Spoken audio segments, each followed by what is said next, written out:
Good morning students. देखिए students, आज last topic लेके चलते हैं कोनिक सेक्शन का हाइपरबोला। देखिए थोड़ा सा स्टेटमेंट, इसकी स्टेटमेंट में थोड़ा सा चेंज है इलिप्स के अकॉर्डिंग। इसका फिगर भी आपको बताने वाला हूँ कैसे बनेगा। जैसे इलिप्स को अगर मैं बीच में से कट कर दूँ और उनके फेसेस को यूँ पलट दूँ तो हाइपरबोला बनता है। मैंने आपको बताया था फिगर। तो देखो एक बार हाइपरबोला का पहले फिगर देख लें। इस तरह का फिगर बनता है स्टूडेंट्स। ये मत सोचो ना ये दो फिगर है, नहीं, ये कंप्लीट एक ही फिगर है। इलिप्स पूरा पार्ट था, कंप्लीट कट करके इधर और इधर सेट कर दिया मैंने, ठीक है। तो ये कंप्लीट एक फिगर है, या फिर यू बन जाए ऐसे और ऐसे बन जाए। देखो ये जरूरी नहीं कि इलिप्स को ही कट करके बनाए, आप सर्कल को भी कट करके बना सकते हैं तो भी ऐसे ही बन जाएगा, ठीक है। तो इसके बारे में क्या क्या चीजें हैं बताता हूँ आपको मैं अभी। देखिए पहले इसकी डेफिनेशन क्या है। Hyperbola is the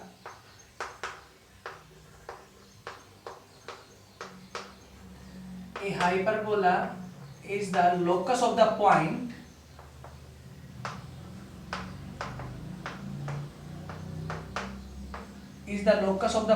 which moves in a plane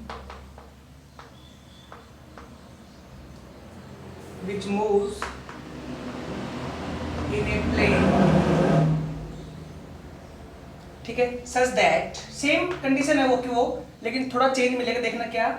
such that its distance from a fix point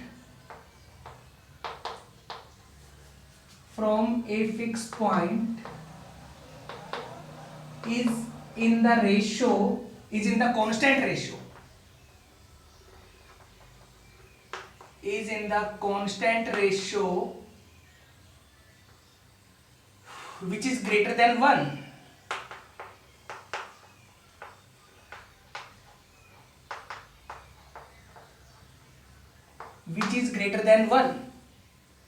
ये बात नहीं आई, समझाऊंगा अभी, देखना आगे देखते हैं। To its distance from a fixed straight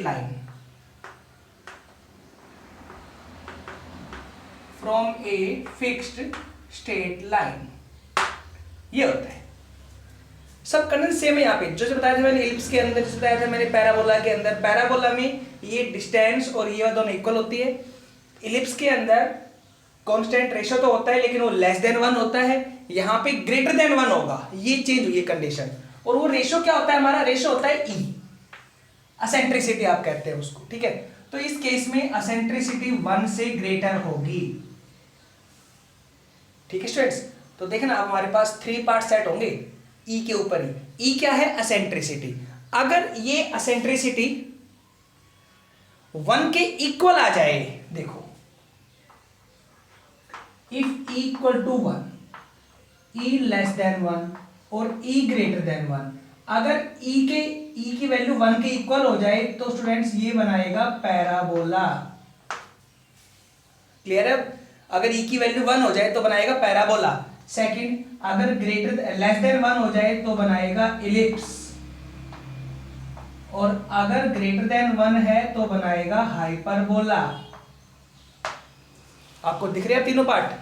इस तरह से होता है, सबकी इक्वेशन सेम होती है कि SP equal to EPM। Student same cases है। देखो इसके बारे में तो मैं बता पहले भी चुका हूं, स्टेटमेंट के बारे में आपको पता है कि वो पॉइंट और वो चीजें क्या कहलाती हैं। जो फिक्स स्ट्रेट लाइन वो कहलाएगी डायरेक्ट्रिक्स, है ना। जो फिक्स पॉइंट है वो कहलाएगा फोकस का पॉइंट, ई आपको दे ही रखा है। तो ये सब बातें मैं इलिप्स में बता चुका हूं, तो सेम स्टेटमेंट है, सिर्फ समझा रहा हूं ई के बारे में। तो देखिए ई की वैल्यू अगर 1 के इक्वल आती है स्टूडेंट्स कहता है पैराबोला, 1 से लेस हो तो इलिप्स और 1 से ग्रेटर है तो हाइपरबोला। अब तीनों में ये इक्वेशन कॉमन होती है कि SP equal to EPM। Clear है। अब अगर पैराबोला हो तो पैराबोला में ई की वैल्यू क्या होती है 1, तो SP इक्वल टू क्या आएगा PM, और ये हमने पढ़ा है पैराबोला की इक्वेशन के अंदर। तो स्टूडेंट्स देखो यहाँ पे स्टेटमेंट सेम है ना, सबकी इक्वेशन सेम होती है ना, SP इक्वल टू EPM। बस ई की वैल्यू पे डिफाइन करता है कि वो क्या बनाएगा, पैराबोला, इलिप्स या हाइपरबोला। आई होप क्लियर हुआ होगा जो बताई मैंने बातें मैंने अभी था। तो स्टूडेंट्स अब आ जाओ इसका फिगर कैसे बनता है। देखो समझाता हूँ रफली सा फिगर के अंदर, बाद में इसकी टेबल आएगी तो वहां पे जो बातें हैं वो आपको बताएंगे, क्लियर है। तो देखो क्या होगा।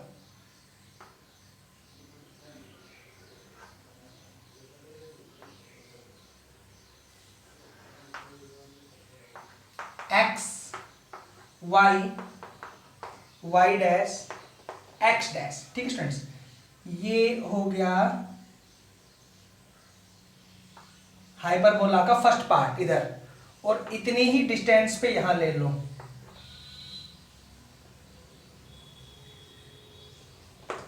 ये हो गया हाइपरबोला का सेकंड पार्ट। कोई डाउट अभी नहीं ना? अब आ जाओ, ये तो सी पॉइंट है, इसका सेंटर का पॉइंट है यहाँ पे। ठीक है, नेक्स्ट आओ स्टूडेंट्स, जहां ये कट रहा है, चलो इसे पहले तो फोकस मानते हैं ना, ये हमारा हो गया फोकस का पॉइंट एस। ठीक है, ये क्या होते हैं ये आपको बता देंगे सीधे टेबल के अंदर ही। अभी आप देख लो, ये होता है P, याद करो या बताया था मैंने, पहले बता रखा है सब, हो गया। फिर क्या बताया था, इससे इतनी ही डिस्टेंस पे यहां से क्या निकलती है, इक्वेशन ऑफ डायरेक्ट्रिक्स निकलती है। ये डायरेक्ट्रिक्स की इक्वेशन है। ठीक है, ये जहां कटता है हम उसे क्या मानते हैं स्टूडेंट्स, जेड जनरली, और ये क्या है, ए। ठीक है, यहां तक सब क्लियर है। ये सेंटर पॉइंट है यहां तक, ये क्या होगा, इसको इससे मिला दो, इसको इससे मिला दो, ये पॉइंट हो गया एम, ये हो गया परपेंडिकुलर, ये भी परपेंडिकुलर रहेगा यहां पे। सब सेम केस चल रहे हैं, ओके, वो मैंने कोई चेंज नहीं किया है पार्ट में अब तक। ठीक है, तो अब डिक्टो इधर बनेगा, देखो कैसे बनेगा। सेम डिस्टेंस पे यहां पे हो गया एस डैश, फोकस का सेकंड पॉइंट हो गया इधर भी, और ये हो गया फिर हमारा ए डैश, और सेम यहां बीच में से निकलेगी ये वैल्यू, ये लाइन, और ये कहलाएगी डायरेक्ट्रिक्स, ये लाइन। ठीक है ना, तो ये हो गया जेड डैश, ये परपेंडिकुलर। ठीक है, तो स्टूडेंट देखो, अब इक्वेशन वहीं से डिफाइन कर सकते हैं हम। मैं अगर इस लाइन को ही आगे बढ़ा दूं, ये लो, तो ये m की जगह हो गया m डैश, और यहां 90 का एंगल, ये सेट हो गया, तो इक्वेशन आपकी ये भी सेट हो सकती है, S P equal to E P M dash, इससे भी निकाल सकता हूं मैं, हो गया ना ऐसे। तो देखो ऐसे कर सकता हूं, फिर मैं इसको भी यहां सेट कर सकता हूं लाइन को, हो गया। तो आप देखो अगर इधर से निकालते हैं तो वो छोड़ दो, ये निकाल सकते हैं, S dash P equal to E P M dash, मतलब इधर निकालिए तो ये फोकस ले लो, वो छोड़ दो, और इधर निकालिए तो ये फोकस ले लो, सेम कंडीशन, सेम सेटिंग। देखो इनकी, समझ आया अभी? अब देखना सारी चीजें क्या होती है, ये हमारा सेंटर पॉइंट है, ओरिजिन से पास कर रहा है 0 0 फिलहाल। ठीक है, अभी बता रहा हूँ 0 0 के लिए, ये वर्टिसेस हैं, ये वाला और ये वाला। ठीक है स्टूडेंट्स, तो स्टूडेंट्स ये वाली जो लाइन है ना, इसमें अब ये लाइनें एक्सिस की लाइन नहीं कहलाती है, थोड़ा फर्क आता है। तो इसमें ये जो लाइन आ रही है ना, ए डैश, दिख रही लाइन, इसको बोलते हैं ट्रांसवर्स लाइन, ए डैश कहलाती है ट्रांसवर्स एक्सिस, ट्रांसवर्स एक्सिस क्या, ए डैश, ये वाली लाइन ट्रांसवर्स एक्सिस कहलाएगी इसकी। समझ आया? एक सेकंड लाइन में बनती है कॉन्जुगेट लाइन। ठीक है, वो सेकंड पॉइंट इसमें मैंने अभी शो नहीं किया है कॉन्जुगेट का, जैसे उसमें था ना कि मेजर एक्सिस माइनर एक्सिस बनती है उनके अंदर, तो यहाँ पे ट्रांसवर्स एक्सिस बनती है और एक बनती है कॉन्जुगेट। कॉन्जुगेट लाइन ऐसी होती है, इसको हम सपोज करते हैं आइटा वगैरह मान करके, वो देखो यूं निकलती है, इस तरह से जाएगी वो लाइन, ऐसे थोड़ा थोड़ा गैप बना करके निकलती है, इस तरह का होता है। पूरा कंप्लीट तो अभी बताया नहीं मैंने इसके अंदर, तो कितना डिटेल में है नहीं हमारे पास। तो स्टूडेंट्स ये जो अब बनेगा कॉन्जुगेट लाइनों में, तो वो सेकंड कहलाती है कॉन्जुगेट एक्सिस। ठीक है, वो आपको बताऊंगा सीधा टेबल के अंदर कैसे निकालना है। ये डायरेक्ट्रिक्स की इक्वेशन हो गई, ये वाली इक्वेशन हो गई डायरेक्ट्रिक्स की। ठीक है, पी मुझे पता है एक्स वाई है, ये फोकस के पॉइंट हो गए एस, ए और ए डैश इसका हो गया वर्टेक्स के पॉइंट, वर्टिसेस वाले पॉइंट हो गए इसके, एस डैश फोकस पॉइंट हो गया, ये इन दोनों का मिडिल पॉइंट है, ये इन दोनों का मिडिल पॉइंट है, और ये भी देखो जेड भी, जेड डैश भी इन दोनों का मिडिल पॉइंट होता है, सेंटर से इनका, मतलब सब इक्वल डिस्टेंस पे चलते हैं ये वाले, ये और ये इक्वल डिस्टेंस, ये सारे इक्वल डिस्टेंस पे हैं। क्लियर है स्टूडेंट्स? तो ये जो बातें मैंने बताई हैं वो क्लियर है हाइपरबोला के अंदर कैसे बनता है हाइपरबोला। इसकी इक्वेशन क्या होती है, दो तरह की फॉर्म इसकी होती है, जैसे इलिप्स की होती है दो तरह की फॉर्म, दो तरह की फॉर्म इसकी होती है। इसमें भी टेबल आएगी, क्या क्या चीजें होती है टेबल में, वो सारी बातें आएंगी, लेकिन मैंने आपको यहाँ डिटेल में इसके बारे में बता दिया है। इक्वेशन याद रखना, SP equal to EPM where E greater than 1 होना चाहिए। कई बार आता है 1 नंबर का क्वेश्चन, बड़े बड़े एग्जाम में भी आता है कि अगर E की वैल्यू 1 से ग्रेटर है तो क्या बनाएगा, तो हाइपरबोला, 1 से छोटी है तो इलिप्स और 1 के इक्वल है तो पैराबोला। ये इसकी स्टेटमेंट होती है, ठीक है। ई के ऊपर ये वैल्यू डिफाइन होती है ऐसे। तो स्टूडेंट्स ये दो तरह के फिगर बनते हैं, जैसे इलिप्स में याद कीजिए दो तरह के फिगर थे, एक यूं था और एक यूं था ना, इलिप्स में भी। तो इसकी फॉर्म अलग आई थी, इसकी फॉर्म अलग आई थी, ऐसे ही इसकी फॉर्म अलग आएगी और इसकी फॉर्म अलग आएगी। तो कितनी तरह की फॉर्म होगी, 2 टाइप्स की फॉर्म होगी इसकी भी, ठीक है। तो 2 तरह की फॉर्म है और अब आगे टेबल है, देखिए फॉर्म और टेबल कैसे सेट करनी है, ठीक है स्टूडेंट्स। अच्छा ये चीज तो क्लियर है ना यहाँ पे डेफिनेशन में। तो लोकस का पॉइंट ये हो गया, which moves in a plane, plane ही है ये, such that its distance from a fix point, ये डिस्टेंस होगी फिक्स पॉइंट कहलाएगा एस, फोकस पॉइंट कहलाएगा। इज इन द रेशियो, वो रेशियो कहलाएगा ई जो ग्रेटर देन 1 होगा, to its distance from a fix straight line, directrix की line कहलाएगी, ठीक है।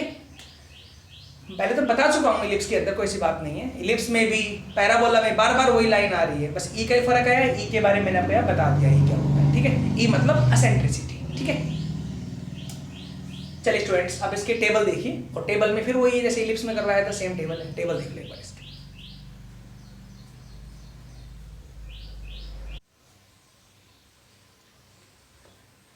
देखिए स्टूडेंट्स दो तरह की फॉर्म है, पहले हाइपरबोला की दो तरह की फॉर्म में, ये वाली तो वो जिसका यूं फिगर बनेगा और ये वाली वो जिसका यूं फिगर बनेगा, ठीक है। x² - y² - b² = 1, ये हमारी फर्स्ट फॉर्म है। सेकंड में होता है कि y² पहले होता है इसमें, y² - x² - b² = 1, मतलब कहने का ये हुआ यहाँ पे a बड़ा है, यहाँ पे a बड़ा है, ठीक है स्टूडेंट्स, वही बात है। तो ये दो तरह की फॉर्म होती है, याद रखनी कौन सी फॉर्म लगेगी, तो वो तो एक्सिस पे अपने आप डिफाइंड हो जाएगा जब क्वेश्चन करवाएंगे तब।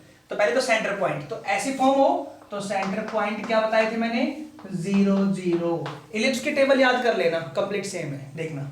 वर्टिसेस क्या होते हैं इसके, +-a, 0, यहाँ क्या हो जाएंगे 0, +-a, ठीक है। फोकी क्या होता था स्टूडेंट्स याद करो, +-ae, 0, यहाँ पे हो जाएगा 0, +-ae, हो गया। जो उसमें देखो उसमें था इलिप्स के अंदर सेम ही कैसे चल रहे हैं, ट्रांसवर्स एक्सिस, वहां पे मेजर एक्सिस और थी माइनर एक्सिस, ट्रांसवर्स एक्सिस की, तो यहाँ हो गया y = 0, यहाँ हो जाएगा x = 0। कॉन्जुगेट एक्सिस, यहाँ हो जाएगा x = 0, यहाँ हो जाएगा y = 0, ठीक है। आगे है length of transverse axis, transverse axis की लेंथ क्या होगी, तो लेंथ होती है 2a, और कॉन्जुगेट एक्सिस की 2b, ये जो b होता है ना, इसमें जो जैसे हम लाइन डिफाइन करते हैं, याद करो बताया था मैंने आपको a वो कहलाता है ट्रांसवर्स एक्सिस, कहा था ना मैंने। तो सेकंड हो जाएगा b कहलाएगा इसका कॉन्जुगेट एक्सिस, b। अब a के वर्टिसेस पॉइंट तो ये हो गई, अब इनको आप सोल्व करोगे तो 2a आएगा रिजल्ट हमारा, b में ये हो जाएंगे तो 2b आएगी लेंथ, ठीक है। इक्वेशन ऑफ डायरेक्ट्रिक्स क्या थी वहां पे, इक्वेशन मैट्रिक्स x +-a/e, यहाँ पे y हो जाएगा +-a/e, ठीक है। Length of latus rectum same 2b²/a, 2b²/a। तो स्टूडेंट्स आई होप कोई चेंज तो हुआ नहीं होगा पार्ट में, सिर्फ ये आपको पार्ट कुछ अलग दिख रहे हैं। ट्रांसवर्स कॉन्जुगेट, ये लेंथ आ रही दोनों की, वहां पे भी वही था, वहां पे था इक्वेशन ऑफ मेजर एक्सिस, ऐसे था इक्वेशन ऑफ माइनर एक्सिस, फिर था length of major axis, length of minor axis, ये था ना स्टूडेंट्स, बस ये चेंज था ना। यहां ध्यान रखना मेजर एक्सिस को ट्रांसवर्स बोलते हैं, माइनर को कॉन्जुगेट बोलते हैं, ठीक है। कॉन्जुगेट क्यों बोलते हैं, यहाँ पे थोड़ी प्रॉब्लम आती है, आइटा वगैरह का यूज करना पड़ता है। कॉन्जुगेट पार्ट आपने पढ़ा होगा कॉम्प्लेक्स नंबर के अंदर, वहां पे भी हमने आइटा वगैरह यूज किया था। तो आइटा वगैरह का यूज करते हैं इसलिए कॉन्जुगेट आता है, क्योंकि ये फिक्स नहीं बनता है। बाकी इसका बारे में डिटेल में मैं आपको बताने वाला हूँ बाद में सब कुछ, अभी तो आप सिर्फ इतना याद करें कि ट्रांसफर और कॉन्जुगेट दो तरह की एक्सिस होती है इसके अंदर, ठीक है स्टूडेंट्स। तो ये टेबल है, टेबल में जो वैल्यूज है सारी ये हो गई, मेन चीजें वही हैं, ये फॉर्म हो, ए बी और ई निकालना होता है। S P equal to E P M इसकी इक्वेशन है। बस स्टूडेंट्स, और तो कोई प्रॉब्लम है नहीं। अगर कोई डाउट है तो पूछ लेना मुझसे बाद में, ठीक है। चलो अब इसके बारे में बताता हूँ कि ए और बी कैसे निकलता है, दोनों में से कौन से फॉर्म लगते हैं। बाकी जो आप टेबल से भी कर सकते हो। वैसे मैं आपको आगे बताने वाला भी हूँ वीडियो में, ऐसी बात नहीं है कि आज ही खत्म करने वाला हूँ, आगे बताएंगे क्वेश्चन के बारे में। तो अभी देखिए ए और बी की वैल्यू कैसे निकालते हैं, चेक कैसे करते हैं, कौन से फॉर्म लगे दोनों में से, ठीक है। देखिए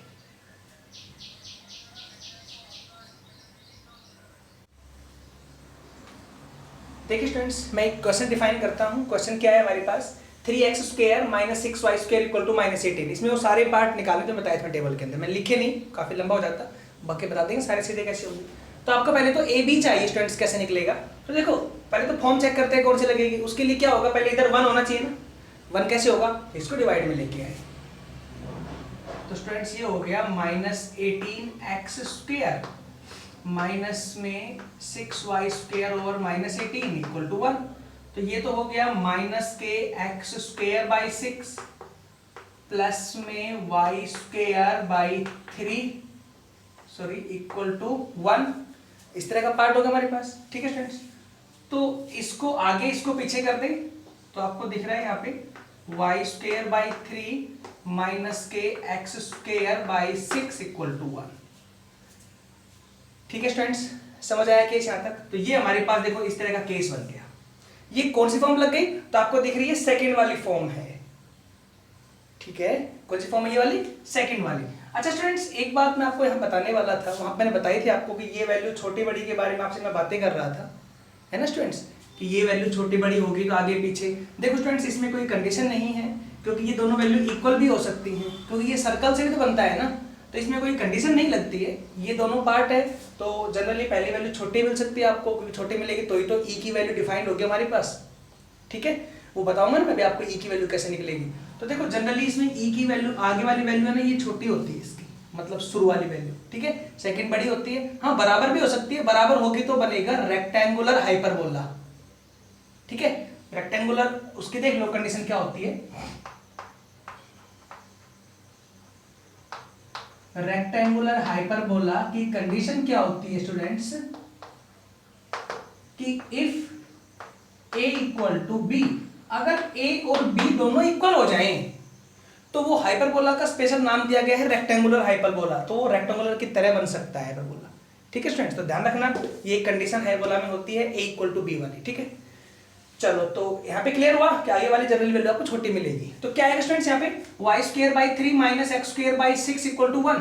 कौन सी फॉर्म है, सेकंड वाली फॉर्म है, क्लियर है। सेकंड फॉर्म से a और b क्या डिफाइन होंगे, तो ये a और ये b, बट स्क्वायर में है ना, तो क्या लिखोगे, इसको ऐसे कर लेना, compare it with y²/a² minus x²/b² = 1, ठीक है।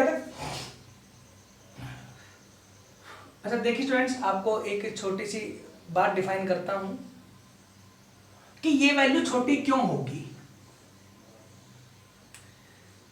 अगर ये वैल्यू स्टूडेंट्स छोटी होगी तो मैं इसको इससे डिवाइड करूंगा और ये वैल्यू बड़ी होगी और इसको इससे डिवाइड करूंगा, तो ये पार्ट छोटा ये पार्ट बड़ा आएगा एज कंपैरिजन। जब ये पार्ट बड़ा होगा ये छोटा होगा तो ही तो इनका माइनस करेंगे तो 1 के इक्वल आ सकता है। अगर ये छोटी ये बड़ी होती तो ये पार्ट नेगेटिव होता, भाई बड़ा होता ये नेगेटिव आता, ये पार्ट पॉजिटिव आता। पॉजिटिव में से नेगेटिव लेस होगा तो नेगेटिव बचेगा, चाहे वो माइनस का 1 बचे, लेकिन नेगेटिव बचेगा, नेगेटिव और यहाँ पॉजिटिव, इक्वल कैसे आया पार्ट, नहीं आया ना, तो इक्वेशन सेट ही नहीं हुई हमारे पास, क्लियर है। इसलिए पार्ट को यहाँ पे डिफाइन किया गया इस तरह से, ठीक है। तो यहाँ पे कितना हुआ, दिस इंप्लाइज a² = 3 और b² = 6।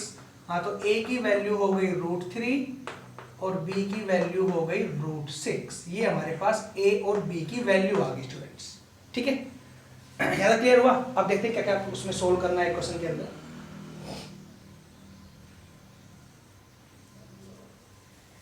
चलो स्टूडेंट देखो, पहले तो निकालते हैं एसेंट्रिसिटी, क्योंकि वो आपको चाहिए कि क्वेश्चन के अंदर, नहीं वो चाहे कोई पार्ट निकालना हो, ए बी और ई तो निकालना ही आना चाहिए हमें। तो देखो एसेंट्रिसिटी क्या होगी,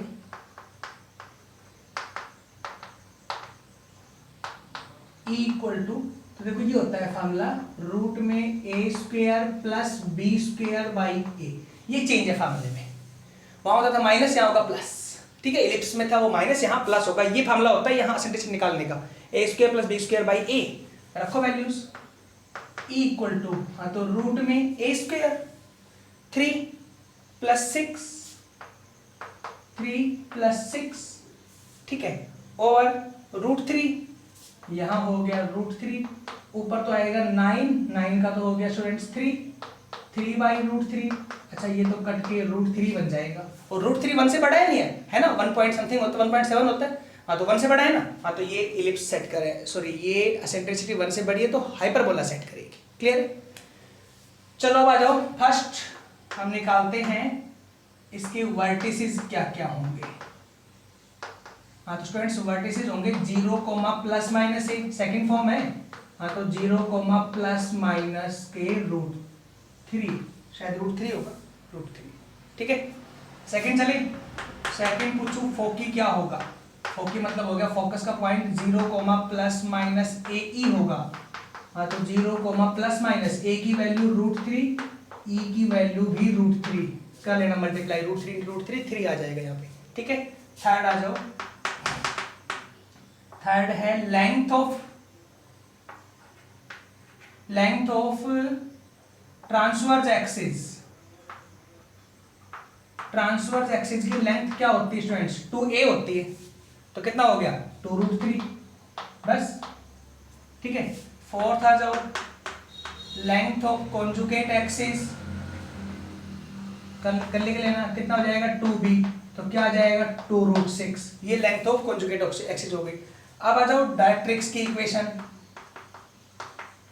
इक्वेशन ऑफ डायरेक्ट्रिक्स, तो क्या होती है वो, y equal to plus minus A by E, मतलब y equal to plus minus 1, क्योंकि a की वैल्यू रूट 3, ई की वैल्यू रूट 3, कट होगा तो 1 ही बचेगा, ठीक है। नेक्स्ट आ जाओ, फिर सिक्स्थ पार्ट है last, length of latus rectum. Length of latus rectum 2b square by A होता है, तो ये हो गया 2 × 6 बाई रूट 3, सही है। b स्क्वायर की वैल्यू 6 है यहाँ पे, तो कितना हो गया 12 बाई रूट 3, कट भी जाएगा ये तो ना, तो ऊपर से कर सकते हैं ना 4√3, ये लेंथ ऑफ लेटस रेक्टम आ जाएगी। तो स्टूडेंट्स इस तरह के पार्ट थे, सारे पार्ट ऐसे निकालने होते हैं, इसमें तो मैंने आपको सारे बता दिए। इस तरह पहले आप पहचान करेंगे कौन सा बनेगा, उसके अकॉर्डिंग ए और बी निकालेंगे, फिर आप ई निकाल सकते हैं, फिर आप ये सारी वैल्यू निकाल सकते हैं, ठीक है। तो आई होप स्टूडेंट्स समझ में आया होगा, ठीक है। तो चलो स्टूडेंट्स आज की वीडियो में इतना ही कराते हैं, नेक्स्ट वीडियो के अंदर और इसके बारे में पार्ट डिफाइन कर देंगे। देखते हैं अगर नेक्स्ट में इसको कंप्लीट कर पाए तो ठीक है नेक्स्ट वीडियो के अंदर, नहीं तो एक लास्ट वीडियो और दे देंगे। ट्राई करेंगे स्टूडेंट्स इसको खत्म करने की नेक्स्ट वीडियो, क्योंकि ऐसी कोई बात नहीं है, मैं सारी बातें तो करवा चुका हूँ अब तक, क्योंकि जैसे इलिप्स में था सेम यहाँ पे पहचान कर मैंने आपको बता दी, तो ये क्वेश्चन तो आप खुद भी आप ट्राई कर सकते हैं, ऐसे वाले तो सिंपल क्वेश्चन है, ठीक है। तो चलिए नेक्स्ट वीडियो के अंदर ट्राई करते हैं इसको खत्म करने की, लास्ट टॉपिक रहेगा, लास्ट चीज़ें, और उसके बाद हम आपका 12th चैप्टर लेके चलेंगे 3 डायमेंशनल ज्योमेट्री, 3D के बारे में आपको बेसिक बताएंगे, जिसका मेन और ब्रॉड पार्ट तो आएगा 12th के अंदर, ठीक है। अभी थोड़ा बताएंगे उसके बारे में कि 3D क्या होती है, 3D में किस तरह की बातें होती है, बहुत ही सिंपल चैप्टर है और इजीली आपको समझ में आने वाला है, ठीक है। उस चैप्टर के बाद जो चैप्टर आएगा ना स्टूडेंट्स, लिमिट्स एंड डिफरेंशिएशन, वो बड़ा इंपॉर्टेंट चैप्टर है, वो आप अच्छे से करेंगे, आपको अच्छे से आना चाहिए समझ में, क्योंकि उसका बड़ा यूज है +2 के अंदर। वो समझ आया तो +2 में आप इंटीग्रेशन, डिफरेंशिएशन, कॉन्टिन्यूटी के बारे में सब समझ पाएंगे इजीली। लेकिन वही समझ में नहीं आया तो +2 के अंदर जो 42 मार्क्स का आता है ना टॉपिक, वो आप भूल जाना, ठीक है। चलो करवाएंगे, कोई बात नहीं, ऐसी कोई बात नहीं है, सारी बातें समझाएंगे और सब समझ में आएगा, आपको डिटेल में समझ में आएगा। बस इतना है स्टूडेंट्स, वीडियोस को ना कंप्लीट देखते रहा करो और कोई वीडियो छोड़ना मत। अगर कोई वीडियो छोड़ते हो और उसके बाद नेक्स्ट वीडियो देखते हो ना, तो बेशक आप उस वीडियो को नेक्स्ट को देखा मत किए, क्योंकि नेक्स्ट अगर प्रीवियस वीडियो आपने नहीं देखी है तो नेक्स्ट आपको समझ में नहीं आने वाली, डेफिनेटली बात है। और हम पता है क्या सोचते हैं, अरे नहीं ये तो ऐसे ही क्वेश्चन हो जाएंगे, आगे चलते हैं, इसको छोड़ो वीडियो को। ऐसा नहीं करना है, अगर ये कंप्लीट समझ में आएगी तो ही नेक्स्ट समझ में आएगी। मैं आपको फिर कहता हूँ, बीच से उठा करके कभी मत देखना, ना आपको समझ में आएगी, टाइम वेस्ट ना करें। इससे अच्छा कुछ और पढ़ लें, कोई और चीज़ पे ध्यान दें आप। Clear students? I hope student जो बातें बताई मैंने आपको वो आज क्लियर हुई होंगी सारी। हाइपरबोला के बारे में भी सारी बातें क्लियर होंगी। हाइपरबोला और एलिप्स में सारी बातें सेम है, सब कुछ डिट्टो है, कोई प्रॉब्लम नहीं कहीं पर भी। तो आप ये क्वेश्चन खुद कर सकते हैं, नेक्स्ट वीडियो के अंदर ट्राई करेंगे ख़त्म करने की, ठीक है? हाइपरबोला। थैंक्स।